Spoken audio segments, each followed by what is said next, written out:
कभी America phone लगाया है? अमेरिका अमेरिका लगाया है कभी फोन? अमेरिका। अगर आप अमेरिका फोन लगाओगे तो सबसे पहले क्या लगाते हैं? सबसे पहले क्या लगता है? अमेरिका फोन लगाएंगे तो सबसे पहले क्या लगेगा?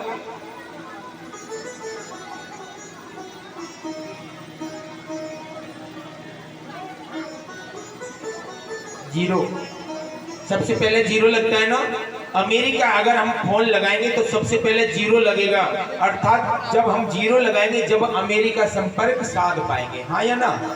उसी प्रकार से मेरी माँ, अगर भगवान से संपर्क साधना है तो पहले अपने आप को शून्य बनाना पड़ेगा, अपने आप को जीरो बनाना पड़ेगा, जब जाकर के आप भगवान से संपर्क साध पाओगे। पहले अपने आप को जीरो बनाइएगा। जब तक अपने आप को शून्य नहीं बना लोगे भगवान से संपर्क नहीं साध पाओगे। देखिए एक जगह कथा चल रही थी, उस कथा में भजन चल रहा था। कौन सा भजन चल रहा था? जय रघुनंदन कंस निकंदम और देवकी नंदन त्वम शरणम। सारी मैया बोल रही थी भजन को, केवल एक मैया नहीं बोल रही थी, केवल एक मैया। हमने पूछा मैया से, मैया सारी मैयाएं बोल रही हैं, आप भजन क्यों नहीं बोल रही? तो पता है वो मैया क्या कहने लगी? मैया कहने लगी, गुरुजी मैं कैसे बोलूं, आपने भजन ही ऐसा बोला है। मैंने कहा भयो?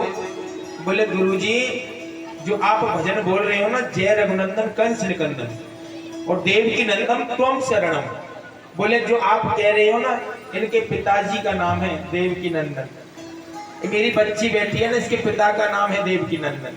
तो पति का नाम हमारे हिंदू धर्म में लिया नहीं जाता, नहीं लिया जाता ना। लेकिन आजकल की माता तो तू ये कर दियो, तू ये कर दियो, हिंदू धर्म में लिया नहीं जाता। कह रही महाराज जी मेरे पति का नाम है जो आप नाम ले रहे हो देवकी नंदन, तो मैं कैसे नाम लूं पति का? तो मैंने कही मैया ना लो, राधे राधे बोलो। बोले ठीक है गुरुजी। लेकिन मैया बहुत चतुर, बहुत चतुर, भगवान का भी नाम ले लिया और पति का नाम भी बच गया।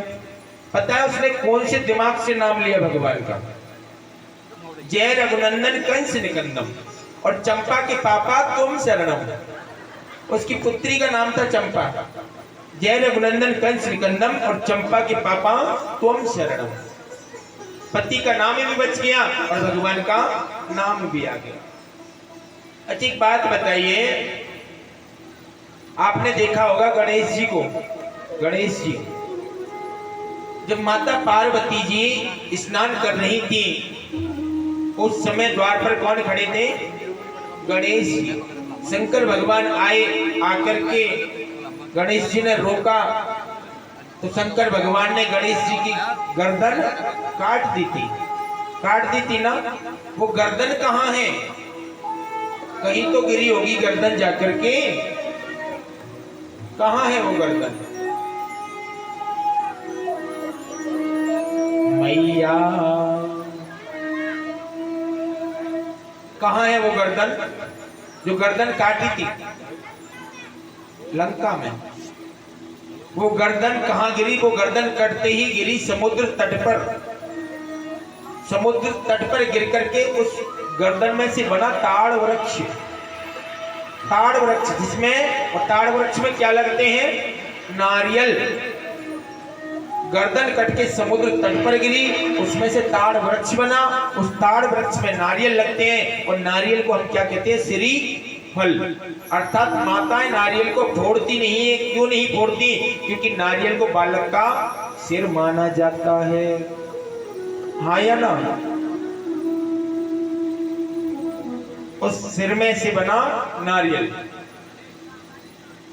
कल आपने देखा कि शंकर भगवान का ब्याह हुआ ना, तो शंकर भगवान क्रीम पाउडर लगा करके बारात लेकर के क्यों नहीं गए? उन्होंने अपने शरीर पर भस्मी क्यों लगाई? अच्छा भोलेनाथ भस्मी क्यों लगाते हैं? बोलो मैया, मैया बोलो मैया। शंकर भगवान भस्मी क्यों लगाते हैं? भस्मी नहीं पता? नहीं पता? कुछ तो बोलो, पता हो तो बोलो। हाँ नहीं पता तो ना कर दिया करो। नहीं पता। देखिए एक बार, अब हम बताते हैं, सुनिए। एक बार एक व्यक्ति मर गया। एक व्यक्ति मर गया, उसको 4 लोग ले जा रहे थे। तभी पीछे वाले बोल रहे थे राम नाम सत्य है, राम नाम सत्य है, पीछे वाले। और 4 लोग उसे ले जा रहे हैं। ये राम नाम सत्य की धुनी कहां पहुंच रही थी? कैलाश पर्वत पर। उन गांव वालों की राम नाम सत्य की धुनी कैलाश पर्वत पर पहुंच रही थी। मेरे भोलेनाथ ने देखा कि मेरे प्रभु की आवाज कहां से आ रही है, चल करके देखना।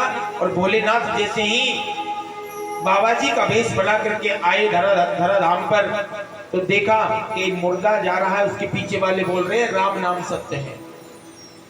उस मुर्दा को शमशान घाट पहुंचाया, और शमशान घाट में जैसे ही मुर्दा को रखा तो गांव वालों ने राम नाम सत्य बोलना बंद कर दिया। राम नाम सत्य बोलना बंद कर दिया। भोलेनाथ ने कहा काय भैया, आपने राम नाम सत्य बोलना क्यों बंद कर दिया? गांव वालों कहने लगे अब तो आ गए शमशान घाट में, अब क्यों बोले, अब क्यों बोले? भोलेनाथ कहने लगे तो क्या जब से आप राम नाम सत्य इसके लिए बोल रहे थे मर गया, इसी के लिए बोल रहे थे क्या? बोले हाँ, हम जब से राम नाम सत्य इसी के लिए बोल रहे थे। बोले अच्छी बात है। मुर्दा को चिता पे लिटाया, वो जल करके राख हो गया। सब जाने लगे। आज भोलेनाथ ने क्या किया, उस मुर्दा की राख को उठा करके भस्मी को उठा करके अपने सीने पे लगा लिया। गांव वालों ने पूछा भैया ये क्या कर रहा है तू, भस्मी को क्यों लगा रहा है?